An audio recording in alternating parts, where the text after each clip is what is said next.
Halo semua, Assalamualaikum warahmatullahi wabarakatuh. Terima kasih telah membuka video ini.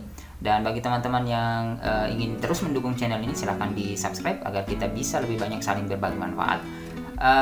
Untuk kesempatan yang sangat baik ini, saya akan melanjutkan pembahasan kita terkait dengan pembahasan soal-soal hukum. Karena itu diikuti videonya sampai akhir.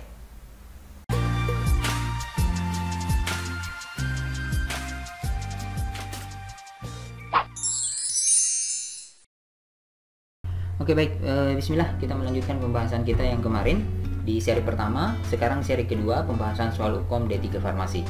Namun sebelumnya, saya ingin memberikan sedikit fakta bahwa tingkat kelulusan dari tahun pertama dilaksanakan ujian kompetensi itu di tahun 2017, tingkat kelulusannya itu 73,26%. Nah, di tahun terakhir, di tahun 2020 kemarin itu tingkat kelulusan itu hanya 33,26%. Jadi ada penurunan kelulusan sebanyak 40%. Nah, karena itu dan menariknya untuk di tahun ini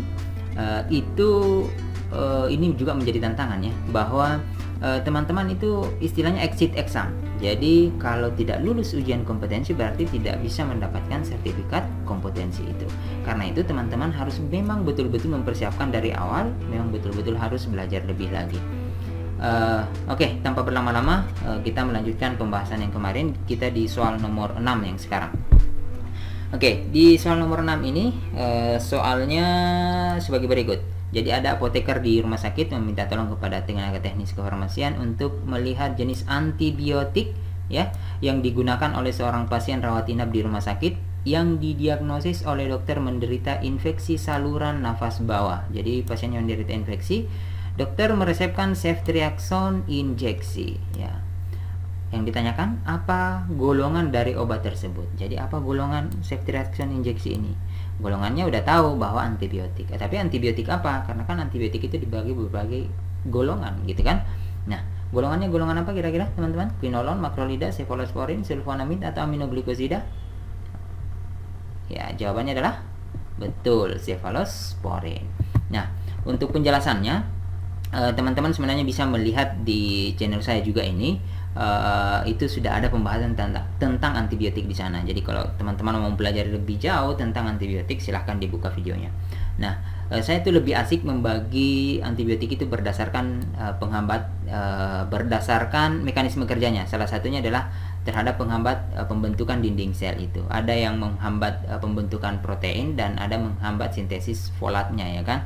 Nah, untuk jika misalnya ada soal bagaimana mekanisme kerjanya, misalnya cefepime, ya sudah berarti mekanisme kerjanya adalah menghambat pembentukan dinding sel. Bagaimana mekanisme kerjanya amoxicillin, berarti menghambat pembentukan dinding sel.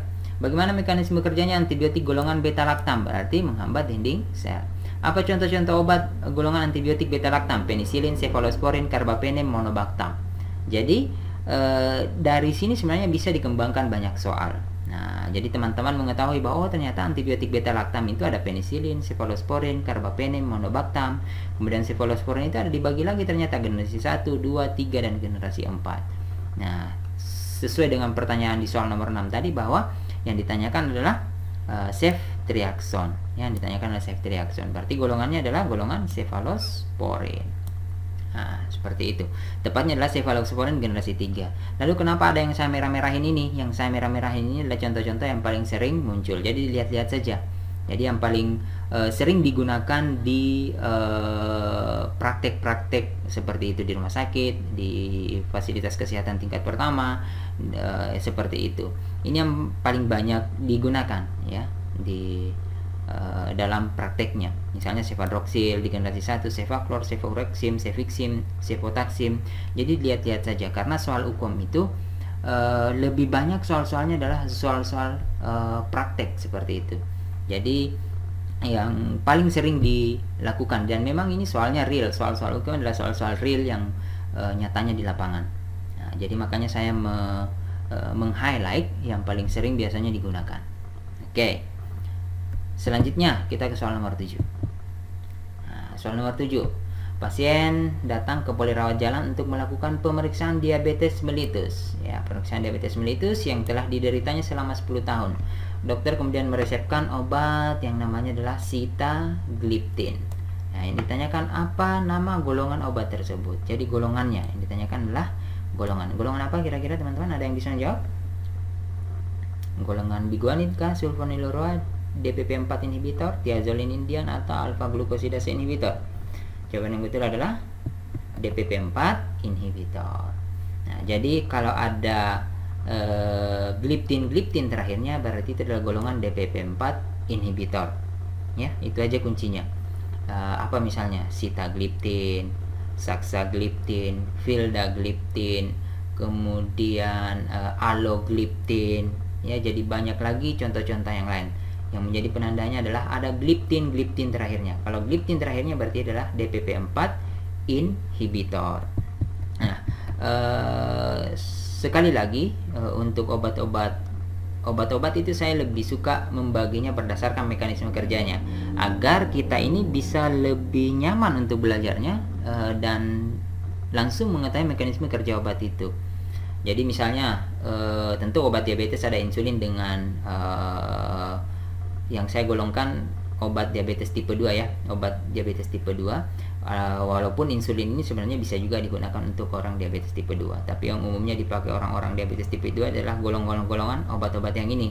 Misalnya dia bekerja menstimulasi sekresi insulin, contohnya ada golongan sulfonylurea, ada golongan meglitinid, kemudian misalnya yang mempengaruhi atau bekerja untuk memperbaiki respon di sel target atau memperbaiki kerja insulin di sel target. Itu ada contohnya, golongannya ada biguanid, thiazolin indian. Nah, itu ada contoh-contoh obatnya. Pembahasannya pun teman-teman silahkan melihat di video saya yang lain, itu terkait dengan obat-obat anti diabetes di channel ini juga, silahkan diikuti. Jadi kalau DPP-4 inhibitor itu adalah dia bekerja sebagai menyerupai hormon inkretin, ya, ada di dalam pencernaan kita namanya hormon inkretin. Hormon inkretin itu dia akan keluar kalau kita mencerna makanan. Kita makan misalnya, maka ada hormon inkretin yang akan keluar, dan hormon inkretin ini yang kemudian akan mengkode si sel pankreas untuk mengeluarkan insulin. Nah, jadi dia bekerja seperti itu. Juga hormon inkretin ini dia bekerja menurunkan laju pengosongan lambung. Jadi seperti itu mekanisme kerjanya. Dan terkait dengan contoh-contoh obatnya, gampang saja ada gliptin terakhirnya. Nah, untuk yang lainnya, contohnya misalnya sulfonylurea, biguanid, ya silakan teman-teman, istilahnya kan bisa banyak literaturnya, silakan dilihat. Dan kalau tidak mau susah-susah ya ada di video saya kok. Nah, biguanid contohnya apa? Gampang kan? Metformin. Ya, sulfonylurea contohnya apa? Ya silahkan lanjutkan saja. Oke, kita ke soal nomor 8. Oke, ada seorang dokter berpraktek di klinik menanyakan kepada TTK di apotek klinik tersebut tentang ketersediaan golongan obat analgetik, ya, analgetik. Analgetik berarti obat yang digunakan untuk menurunkan nyeri. Ya, analgetik yang diminta adalah analgetik yang tidak menyebabkan efek samping pada lambung. Oke, kriteria yang tidak menyebabkan efek samping pada lambung. Apa nama analgetik yang dimaksud? Jadi soal hukum itu dibaca soalnya itu istilahnya sudah bisa kita langsung menebak jawabannya. Kira-kira analgetik apa yang dimaksud yang tidak menyebabkan efek samping pada lambung? Yang dimaksud adalah, betul, kalau jawaban teman-teman Celecoxib berarti jawaban teman-teman betul. Kenapa? Karena pilihan B, C, dan E ini, ya, ibuprofen, meloxicam, asam fenamat, ini adalah semuanya tidak selektif terhadap sikloksigenase 2 sikloksigenase 2. Nah, jadi dia tidak selektif, dia menghambat sikloksigenase 1 dan sikloksigenase 2. Nah, Celecoxib ini dia menghambat sikloksigenase 2. Jadinya efek samping ke lambungnya itu tidak tidak ada, atau efek samping ke lambungnya itu minimal. Sebentar, penjelasan lebihnya nanti saya jelaskan. Nah, di soal nomor 9 ini masih berkaitan. Yang ditanyakan yang tadi adalah nama obatnya yang ditanyakan. Kalau yang di soal nomor 9 ini analgetik, sama soalnya, ya, analgetik juga ya, tidak menyebabkan efek samping pada lambung. Kalau tadi langsung obatnya yang ditanyakan, yang ini golongannya adalah golongan sikloksigenase 2 inhibitor. Karena sikloksigenase itu ada dua. Ada sikloksigenase 1, ada sikloksigenase 2. Nah, yang berperan terhadap nyeri itu adalah sikloksigenase 2. Nah, sementara sikloksigenase 1 ini itu ada fungsinya juga, bahwa enzim siklooksigenosa 1 ini dia membantu dalam mensintesis atau pembuatan dari prostaglandin. Nah, si prostaglandin ini fungsinya, ya, kalau teman-teman mengikuti pembahasan di tentang obat-obat lambung yang kemarin di seri yang 1, nah itu kan prostaglandin digunakan untuk sebagai mucosal protective agent, ya kan. Jadi dia istilahnya melindungi lambung. Nah, jadi kalau dihambat produksi prostaglandinnya karena enzim siklooksigenosa 1 dihambat, maka orang itu bisa menyebabkan penyakit meningkat asam lambung. Nah, sementara yang berperan dalam proses nyeri sebenarnya itu adalah di siklooksigenosa 2 ini. Nah, karena itu ada obat-obat diciptakan untuk memang langsung betul-betul menghambat di siklooksigenosa 2-nya. Nah, itulah golongan obat-obat siklooksigenosa 2 inhibitor namanya. Contohnya tadi di soal sebelumnya. Contohnya adalah celecoxib, ya. Contohnya celecoxib. Nah, ini tadi penjelasan tambahannya bahwa ini adalah golongan-golongan obat-obat antiinflamasi non steroid. Ada namanya golongan salisilat, ya, contohnya aspirin. Kemudian ada golongan fenamat, asam mefenamat contohnya, asam asetat, asam propionat. Kemudian ada inhibitor siklooksigenosa 2. Nah, ini kalau berdasarkan rumus strukturnya. Tapi kalau berdasarkan selektivitasnya, nah ini non selektif siklooksigenosa inhibitor. Jadi siklooksigenosa 1, siklooksigenosa 2 dihambat semuanya. Contohnya yang paling sering yang saya merah-merah ini nih, ada aspirin, kemudian ada ketorolac, ibuprofen, kemudian ketoprofen, asam fenamat, piroxicam, meloxicam. Itu contoh obat-obat NSAID atau obat-obat AINS yang dia non selektif siklooksigenosa 2 inhibitor. Jadi dia menghambat kerja dari enzim siklooksigenosa. Nah, yang selektif itu yang ini nih, contohnya ada tadi, contohnya yang sama di soal nomor 8 yang tadi lah, celecoxib, rivaroxib, ya, kemudian edotolat, valdecoxib. Nah, itu contoh-contohnya. Lanjut soal nomor 10. Nanti ada juga penjelasan di soal yang selanjutnya, ada penjelasan juga masih terkait dengan analgetik. Soal nomor 10. Nah, ini sudah resep ini. Laki-laki 50 tahun datang ke apotek membawa resep dari dokter spesialis jantung, tekanan darah pasiennya 140/90. Informasi lain yang didapat bahwa pasien ini ada riwayat gastritisnya, ya. Jadi tekanan darahnya ini berarti kalau dilihat dia hipertensi, ya. Hipertensi. Kemudian ada riwayat penyakit gastritisnya. Resepnya adalah ada captopril, digunakan 2 kali sehari. Kemudian ada ISDN, ada acetosal, clopidogrel, dan vitamin B kompleks. Apa nama? Pertanyaannya yang soal nomor 10. Apakah nama obat pada resep yang tidak menyebabkan efek samping batuk? Nah, efek samping batuk kering, yang dapat menyebabkan efek samping batuk kering jika digunakan pemakaian jangka lama. Nah, jadi ditanyakan adalah apa nama obat yang bisa menyebabkan efek samping batuk kering, ya, obat pada resep ini. Obatnya apa kira-kira? Ada yang ingin menjawabnya lebih dahulu? Jawabannya adalah captopril, ya, captopril.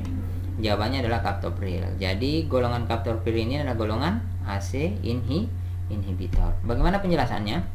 Begini, bahwa gampangnya begini, secara singkat ya saya jelaskan bahwa yang menyebabkan batuk itu karena ada zat yang diproduksi oleh tubuh kita namanya bradikinin. Jadi bradikinin inilah yang menjadi biang kerok terjadinya batuk. Oke ya?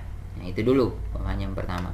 Nah, sementara si bradikinin ini istilahnya dia dimetabolisme atau dikeluarkan dari dalam tubuh atau diubah bentuknya sehingga dikeluarkan dari dalam tubuh, tidak berbentuk bradikinin lagi. Siapa yang mengubahnya? Namanya adalah enzim AC. Ya, enzim angiotensin converting enzim. Jadi enzim inilah yang mengubah, enzim AC inilah yang mengubah bradikinin ini, sehingga yang bradikinin yang tadinya aktif menjadi tidak aktif. Nah, diubah oleh enzim AC. Artinya apa? Kalau tidak ada enzim AC, bisa saja kita menjadi bradikininnya aktif, bradikinin aktif, kita bisa batuk. Nah, bagaimana mekanisme kerjanya captopril? Captopril itu adalah golongan AC inhibitor. Artinya apa? Dia menghambat enzim AC, menghambat kerja dari enzim AC. kerja dari enzim AC dihambat, berarti bradikininnya tidak tetap aktif, tidak ada yang mengubah sehingga dia tidak menjadi tidak aktif. Nah, sehingga apa kalau bradikininnya tetap aktif? Nah, salah satu yang bisa disebabkan adalah terjadinya batuk itu sendiri. Nah, makanya golongan AC khususnya captopril itu bisa menyebabkan efek samping batuk. Seperti itu penjelasannya. Soal terakhir saya berikan bonus ya, soal nomor 11. Terakhir, soalnya tetap sama. Nah, tapi yang ditanyakan adalah ini. Yang dapat, nah ini kan ada riwayatnya gastritis. Nama obat yang dapat menyebabkan efek iritasi pada lambung, sehingga dia bisa meningkatkan risiko gastritis dari penyakit yang sudah diderita pasien tersebut. Jadi pasiennya sudah gastritis ya, jadi ada risiko untuk peningkatan terjadinya gastritis. Nah, kira-kira apa obatnya yang bisa menyebabkan itu? Obatnya adalah apa kira-kira teman-teman? Kalau teman-teman memperhatikan penjelasan yang tadi, pasti sudah bisa mengetahuinya. Jawabannya adalah acetosal, ya, aspirin, ya. Kalau nama originatornya, ya, itu adalah aspirin. Golongan obatnya adalah aspirin. Penjelasannya gampang saja. Nah, ini tadi penjelasannya bahwa mediator nyeri dan inflamasi itu kan yang ini, prostaglandin. Nah, aspirin itu menghambat pembentukan si prostaglandin yang ini, dan sementara prostaglandin ini digunakan untuk, anggaplah ini lambung, jadi digunakan untuk memproteksi lambung ini, jadi digunakan dia untuk memproteksi dari lambung ini, jadi dia sebagai mucosal protective agent. Nah, si prostaglandin ini, sementara si aspirin ini menghambat kerja dari enzim siklooksigenase yang tadi, sehingga bisa meningkatkan risiko terjadinya penyakit asam lambung. Mudah-mudahan ada waktu nanti saya buatkan video penjelasannya terkait dengan obat-obat AINS ini agar teman-teman bisa lebih memahaminya. Oke, untuk pembahasan seri 2 ini saya cukupkan sampai di sini. Silahkan di-share agar kalian semuanya bisa mengetahui ilmu ini, dan saya mendoakan kalian lulus semuanya di ujian kompetensi tahun ini. Semoga bermanfaat. Bye semuanya.